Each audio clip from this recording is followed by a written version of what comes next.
বলে দিদি করলাগুলো কেমন করে তুমি ফ্রাই করো, এরকম ক্রিস্পি কিভাবে থাকে।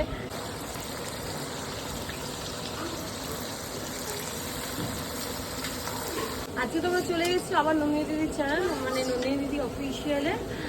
সেখানে আজকে আমার থালিতে নর্মালি করলা ভাজাটা ম্যান্ডেটরি, গরম হোক, বর্ষা হোক, শীত হোক, যখনই হোক করলা ভাজাটা থাকে।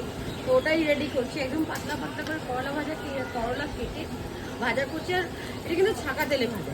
যে অনেকেই বলে দিদি করলাগুলো কেমন করে তুমি ফ্রাই করো, এরকম ক্রিস্পি কিভাবে থাকে। ক্রিস্পি কোনো কিছুই না, কেটে ভালো করে ধুয়ে একটু নুন মাখিয়ে রেখে দাও, রেখে দিয়ে শুকিয়ে গেলে, জল ঝেড়ে শুকিয়ে গেলে ছাকা তেলে ভেজে দাও, তাহলেই দেখবে ক্রিস্পি হয়ে যাবে। মানে এটা হলো করলা ভাজার সিক্রেট রেসিপি। না, অনেকেই জিজ্ঞেস করে আমাকে যে দিদি তুমি এই করলা ভাজা এত ক্রিস্পি কিভাবে করো। নর্মালি বাড়িতে হয়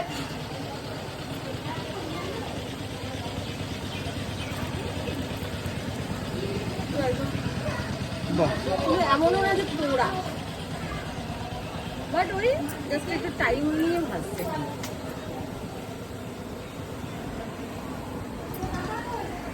এই এটা সরিয়ে দে, কড়াইটা সরিয়ে দাও, কড়াইটা সরিয়ে দাও।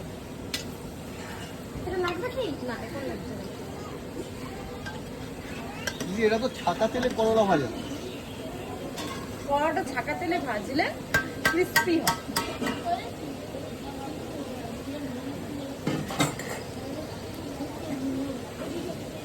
নরমালি দেখেছি আমরা আলু ভাজা যখন ভাজে সেটা ক্রিস্পি করার জন্য নুন দিয়ে ভিজিয়ে রাখে। নুন দিয়ে ওটাকে মাখিয়ে তারপর ওটাকে শুকিয়ে নিতে হয়। আর এটাও কি নুন দিয়ে মেখে রাখতে হয়? একটুখানি নুন দিয়ে মাখিয়ে, একটুখানি, বেশি না, তাহলে বেশি নুন দিলে করলার গুণমান নষ্ট হয়ে যায়।